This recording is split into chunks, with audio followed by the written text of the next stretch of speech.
എന്റെ ഫ്രണ്ടിനെ ഞാൻ 10 വർഷത്തിന് ശേഷം കണ്ടു. 11 വർഷത്തിന് ശേഷം കണ്ടാളെ മുഖം കണ്ടാളെ. ഞങ്ങള് ഭയങ്കര ഫ്രണ്ട്സ് ആയിരുന്നു.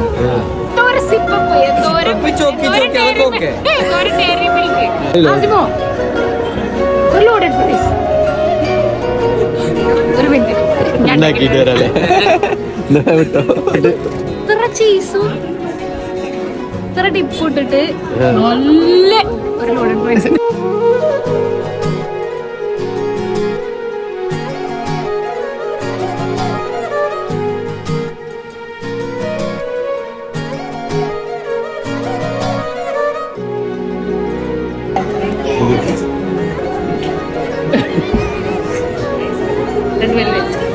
പുക പറഞ്ഞേ